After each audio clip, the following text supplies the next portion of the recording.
Hello students. இன்னைக்கு நம்ம வீடியோவில் ப்ரொடியூசர்ஸ் ஈக்குலிபிரியம் பற்றி நம்ம வந்து டிஸ்கஸ் பண்ண போகிறோம்.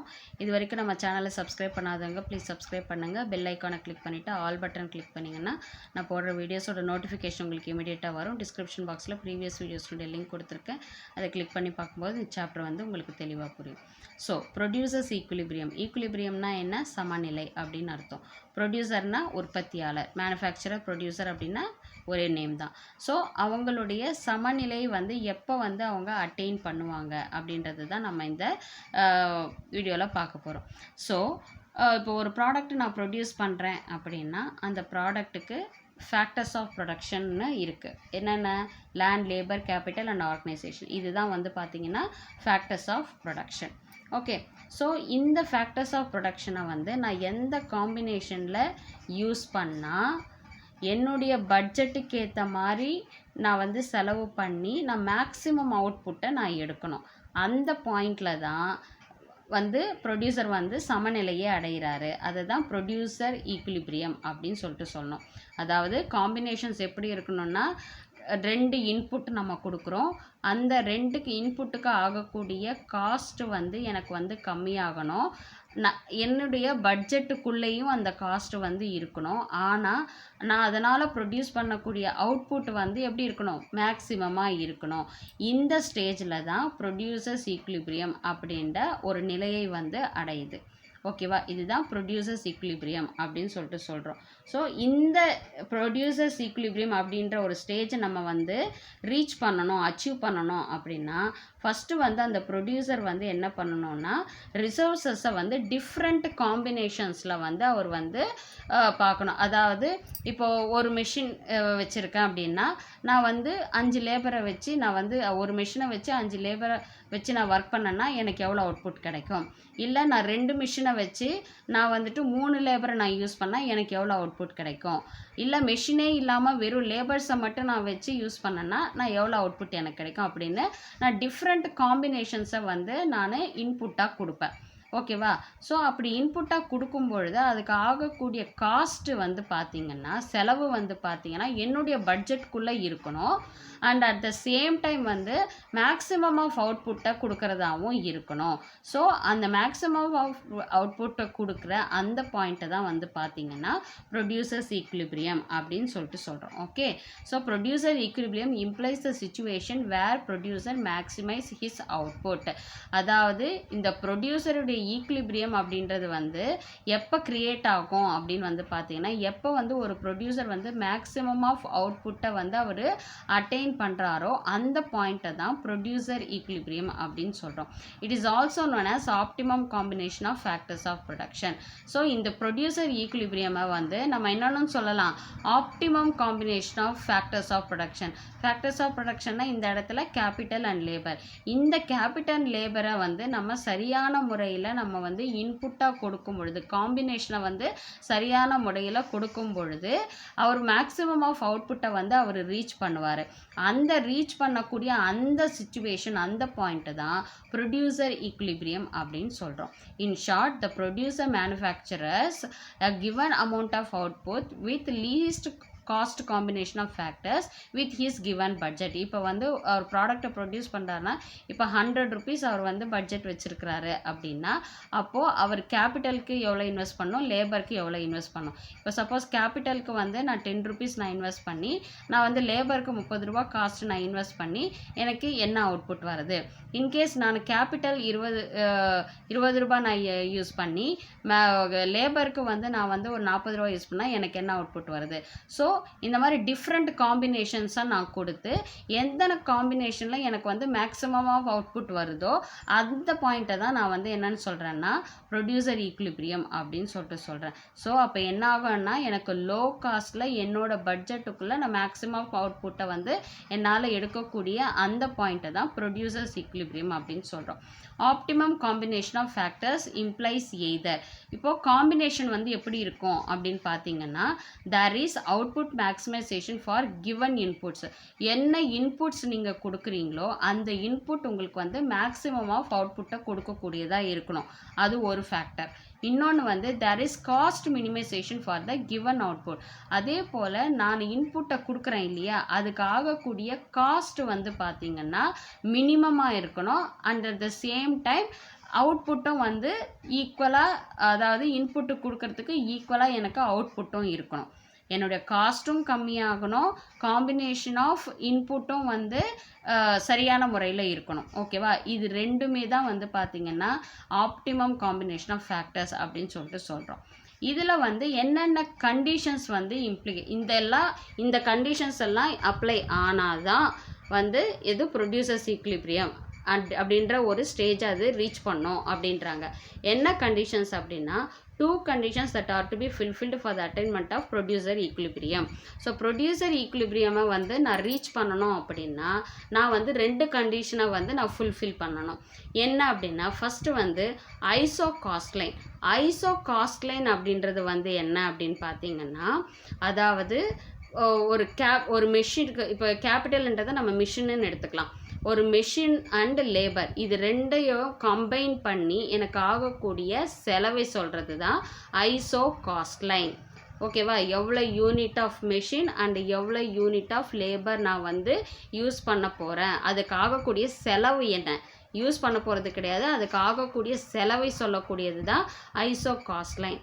அண்ட் ஐசோ குவாண்ட் கர்வ் அப்படின்றது வந்து என்ன அப்படின்னு பார்த்தீங்கன்னா, எவ்வளோ number of units of labour and கேபிட்டலை வந்து நான் இன்வெஸ்ட் பண்ண போகிறேன், தட் இஸ் இன்புட்டாக கொடுக்க போகிறேன் அப்படின்றத சொல்கிறது தான் iso quant curve. Iso quant கர்வ்ன்றது எவ்வளோ யூனிட்ஸ் ஆஃப் லேபர் அண்ட் கேபிட்டலை நான் வந்து இன்புட்டாக கொடுக்க போகிறேன். ஐசோ காஸ்ட்லைன்றது வந்து அந்த இன்புட்டாக கொடுக்கறதுக்கான செலவு எனக்கு எவ்வளோ ஆகுது அப்படின்றத சொல்கிறது தான் ஐசோ காஸ்ட்லைன். ஸோ இந்த மெயினான 2 கிராஃப் தேவைப்படுது. Iso cost line graph and iso quant curve graph. இந்த 2 கிராஃப்மே வந்து ப்ரொடியூசர் ஈக்விலிபிரியம் வந்து நம்ம அட்டைன் பண்ணுறதுக்கு இந்த 2 கிராஃபும் நமக்கு தேவை. இப்போது கண்டிஷன் 1 என்ன சொல்கிறாங்கன்னா, iso cost line must be tangent to iso quant curve. Iso cost line அப்படின்னு வரும். அந்த காஸ்ட் லைனை வந்து அந்த ஐசோ குவாண்ட் கர்வ் அப்படின்றது வந்து தொட்டுக்கிட்டு போகணும். ஓகேவா? அந்த தொட்டுட்டு போகிற அந்த பாயிண்ட் இருக்குது பாருங்கள், அதுதான் வந்து ப்ரொடியூசர் ஈக்விலிபிரியம். ஸோ அந்த ஐசோ குவாண்ட் கர்வ் எப்படி போகணும், கர்வாக வந்து அந்த ஐசோ காஸ்ட் லைனை டச் பண்ணிட்டு போகணும். இப்போ நம்ம டயக்ராமை பார்க்கும்போது உங்களுக்கு அது தெளிவாக புரியும். இது ஃபஸ்ட்டு கண்டிஷன். அடுத்தது at point of tangency the iso quant curve must be convex to the origin. அதான் நான் சொன்னேன், குவிஞ்ச மாதிரி வரணும். ஓகேவா? மேலேருந்து கீழே அப்படியே ஸ்லாண்டிங்காக வந்து குவிஞ்ச மாதிரி வரணும். இப்போது ஐசோ குவாண்ட் கர்வில் நீங்கள் பார்த்தீங்கன்னா different types of curves previous வீடியோஸில் நான் கொடுத்துருக்கேன். டிஃப்ரெண்ட் டைப்ஸ் ஆஃப் கர்வ்ஸ் இருக்குது. இந்த ப்ரொடியூசர் ஈக்விலிபிரியம் பொறுத்த வரைக்கும் எந்த கர்வ் வந்து இம்ப்ளிமெண்ட் ஆகணும் அப்படின்னா கான்வெக்ஸ் டு த ஆரிஜின் அப்படின்ற ஐசோ குவாண்ட் கர்வ் தான் வந்து இதில் இம்ப்ளிமெண்ட் ஆகும். ஓகேவா? டிஃப்ரெண்ட் கர்வ்ஸ் இருக்குது, அதில் கான்வெக்ஸ் டு த ஆரிஜின் அப்படின்ற அந்த ஐசோ குவாண்ட் கர்வ் தான் வந்து இம்ப்ளை ஆகும். இப்போது இங்கே பார்த்தீங்கன்னா different types of cost line கொடுத்துருக்கு. அதாவது P1L1, P2L2, P3L3 அப்படின்ற உங்களுக்கு காஸ்ட் லைன் வந்து கொடுத்துருக்காங்க. எவ்வளோ காஸ்ட் ஆகுது அப்படின்றத கொடுத்துருக்காங்க. இந்த ரெட் கலர் கர்வ் வருது பாருங்கள், அதுதான் வந்தீங்கன்னா உங்களுக்கு வந்து நீங்கள் கொடுக்குற இன்புட், தட் இஸ் எவ்வளோ யூனிட் ஆஃப் லேபர் அண்ட் எவ்வளோ யூனிட் ஆஃப் கேபிட்டல் கொடுக்குறீங்க அப்படின்ற அந்த இன்புட்டை இண்டிகேட் பண்ணுறது தான் இந்த ரெட்டு கர்வ். இப்போது இந்த ரெட் கர்வ் வந்து நம்ம காம்பினேஷன்ஸ் கொடுக்குறோம் இல்லையா, நம்ம கேபிட்டல் அண்ட் லேபர் அப்படின்ற காம்பினேஷன்ஸ் நம்ம கொடுக்கும் பொழுது அந்த கர்வ் அதுக்கேற்ற மாதிரி நம்ம என்ன பண்ணுவோம், அந்த கர்வுடைய பாயிண்ட் வந்து அந்த காஸ்ட் லைனை வந்து டச் பண்ணிகிட்டே வரோம். எந்த இடத்துல எந்த காஸ்ட் லைனில் வந்து இந்த ஐசோ குவாண்ட் கர்வ் வந்து டச் பண்ணிட்டு போகுதோ அந்த பாயிண்ட்டை தான் நம்ம ப்ரொடியூசர் ஈக்விலிபிரியம் அப்படின்னு சொல்கிறோம். இப்போது P1L1 அப்படின்ற காஸ்ட் லைனில் இந்த ஐசோ குவாண்ட் கர்வ் அப்படின்றது வந்து டச் பண்ணிட்டு போகுது. ஸோ அந்த பாயிண்ட்டை தான் நம்ம என்னன்னு சொல்கிறோம், இங்கே என்னென்னு மென்ஷன் பண்ணியிருக்காங்க, இ அப்படின்னு மென்ஷன் பண்ணியிருக்காங்க. ஸோ அந்த பாயிண்டில் தான் வந்து பார்த்திங்கன்னா ப்ரொடியூசர் வந்து சமநிலையை அடைகிறாங்க அப்படின்னு சொல்கிறாங்க. அப்போது எவ்வளோ நம்பர் ஆஃப் கேபிட்டல் அதாவது ஓஎன் அப்படின்ற unit of capital and OM unit of labour வந்து அவங்க இன்புட்டாக கொடுத்து எந்த காஸ்ட் லைனில் டச் ஆகிருக்கு அந்த காஸ்ட்டை வந்து அவங்க இம்ப்ளிமெண்ட் பண்ணும் பொழுது மேக்ஸிமம் ஆஃப் அவுட்புட் எவ்வளோ 500 யூனிட்ஸை அவரால் வந்து அட்டைன் பண்ண முடியும். இப்போ சப்போஸ் வந்து இங்கே P2 L2 அப்படின்றதுல வந்து பார்த்திங்கன்னா என்ன ஆகுது, அதாவது அந்த கர்வ் வந்து கட் ஆகிட்டு வருது.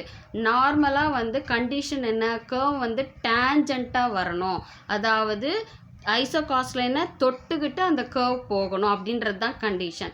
ஸோ இந்த இடத்துல வந்து P1 L1ல் தான் அந்த கண்டிஷன் வந்து அப்ளை ஆகிறதுனால இ அப்படின்ற இடத்துல தான் வந்து ப்ரொடியூசருடைய சமநிலையை அடையக்கூடிய பாயிண்ட் அங்கே தான் இருக்குது. ஸோ இந்த கிராஃபை பொறுத்த வரைக்கும் என்ன சொல்ல வர்றாங்க அப்படின்னா, ஓஎன் அப்படின்ற யூனிட்ஸ் ஆஃப் கேபிட்டலும் ஓஎம் என்ற யூனிட்ஸ் ஆஃப் லேபரும் வந்து அவங்க என்ன பண்ணணும், இன்புட்டாக கொடுக்கணும். அதுக்கு காஸ்ட் லைனாக என்னன்னு சொல்கிறாங்க, P1 L1 வந்து காஸ்ட்டாக கொடுக்கும் பொழுது அவர் வந்து 500 யூனிட்ஸ் ஆஃப் அவுட்புட்டை வந்து அவரால் பெற முடியும் அப்படின்னு சொல்கிறாங்க. இந்த P2 L2 P3 L3ன்றதும் வந்து காம்பினேஷன் தான். அந்த காம்பினேஷன்லேயும் வந்து 500 யூனிட்ஸை நீங்கள் தொட முடியும். ஆனால் அதுக்கு ஆகக்கூடிய காஸ்ட் வந்து எப்படி இருக்கும்னா அதிகமாக இருக்கும். ஸோ அதனால தான் வந்து அந்த பாயிண்ட் வரல. கண்டிஷன்ஸ் வந்து என்ன கொடுத்துருக்காங்க, எந்த காஸ்ட் லைனில் வந்து ஐசோ குவான்ட் கர்வ் வந்து டச் பண்ணிட்டு போதோ அந்த பாயிண்ட் தான் வந்து பார்த்திங்கன்னா ப்ரொடியூசர் ஈக்லிபிரியம் பாயிண்ட். ஸோ அந்த பாயிண்ட்டுடைய காஸ்ட்டை அவர் வந்து இம்ப்ளிமெண்ட் பண்ணும் பொழுது தான் அவருக்கு மேக்ஸிமம் அவுட்புட் கிடைக்கும் அப்படின்றது தான் வந்து இந்த டயக்ராமில் எக்ஸ்பிளைன் பண்ணியிருக்காங்க. Okay, so when outlay of prices of two factors in labor and capital are given, producers attain equilibrium where there is iso cost line is tangent to iso product curve. இப்போ நான் சொன்னேன் அதே தான் இங்கே explain பண்ணியிருக்காங்க. So at the point of equilibrium, the slope of the iso cost line is equal to the slope of the iso product curve. Hence it stated, அதாவது MRTS அப்படின்றது வந்து என்ன அப்படின்னு பார்த்தீங்கன்னா that is marginal rate of technical substitution அப்படின்னு அர்த்தம். ஓகேவா, இதில் வந்து பார்த்திங்கன்னா ஒரு ஃபேக்டர் வந்து இன்க்ரீஸ் ஆகி இன்னொரு ஃபேக்டர் வந்து டிக்ரீஸ் ஆகிறத சொல்கிறது தான் MRTS அப்படின்றது. ஓகேவா, ஸோ இந்த இடத்துல வந்து கேபிட்டலை வந்து இன்க்ரீஸ் பண்ணி லேபரை வந்து கம்மி பண்ணலாம், இல்லை லேபரை கம்மி பண்ணி கேபிட்டலை இன்க்ரீஸ் பண்ணலாம்.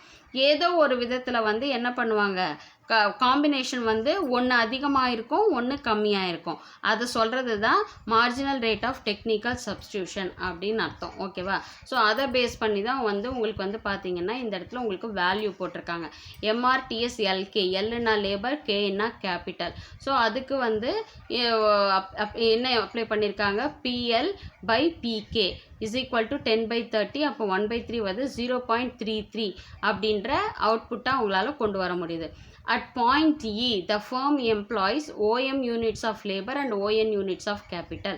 Already நான் சொன்னேன். In other words, it attains least cost combination or optimum combination of two factors to produce the level of output denoted by ISO quant IQ. அதான் இப்போ வந்து என்னது, ON unit of கேபிட்டலும் OM யூனிட் ஆஃப் லேபரும் வந்து இந்த இடத்துல நம்ம இன்புட்டாக கொடுத்து P1 L1 அப்படின்ற காஸ்ட்டை நான் இம்ப்ளிமெண்ட் பண்ணும் பொழுது எனக்கு எவ்வளோ மேக்ஸிமம் ஆஃப் அவுட்புட் கிடைக்கிது, 500 யூனிட்ஸ் ஆஃப் அவுட்புட் கிடைக்கிது. ஸோ அதை டச் பண்ணுற அந்த பாயிண்ட் தான் producers equilibrium. Okay, the other points of such H, K, R or S lie on the higher ISO cost line, indicating that larger outlay is required which exceeds the financial resource of the firm. So இப்போ வந்து P2 P3 எல்லாம் கொடுத்துருக்காங்க இல்லையா, cost line கொடுத்துருக்காங்க இல்லையா, அதில் வந்து பார்த்திங்கன்னா அதுக்கு ஆகக்கூடிய காஸ்ட் வந்து ப்ரொடியூசருடைய பட்ஜெட்டை விட அது அதிகமாக இருக்கிறனால கண்டிப்பாக அவர் வந்து அதை இம்ப்ளை பண்ண மாட்டார். ஸோ ஐசோ காஸ்ட் லைனை ஐசோகாஸ்ட் கர்வ் வந்து எந்த பாயிண்டில் டச் பண்ணிட்டு போதோ அந்த பாயிண்ட்டுடைய காஸ்ட்டை தான் வந்து ப்ரொடியூசர் ஃபிக்ஸ் பண்ணி அவர் என்ன பண்ணுவார், அவருடைய காஸ்ட்டை வந்து அந்த காஸ்ட்டை பேஸ் பண்ணி அவர் அவுட்புட் வந்து ப்ரொடியூஸ் பண்ணுவார். மேக்ஸிமம் ஆஃப் ப்ராடக்டை வந்து அவர் ப்ரொடியூஸ் பண்ணுவார். ஸோ இதுதான் வந்து பார்த்தீங்கன்னா ப்ரொடியூசர்ஸ் ஈக்லிபிரியம். இதில் ஏதாவது உங்களுக்கு டவுட்ஸ் இருந்துச்சுன்னா கமெண்ட் செக்ஷனில் கமெண்ட் பண்ணுங்கள். உங்கள் டவுட்ஸை நான் கிளாரிஃபை பண்ணுறேன். நெக்ஸ்ட் வீடியோவில் நம்ம பார்க்கலாம். தேங்க்யூ.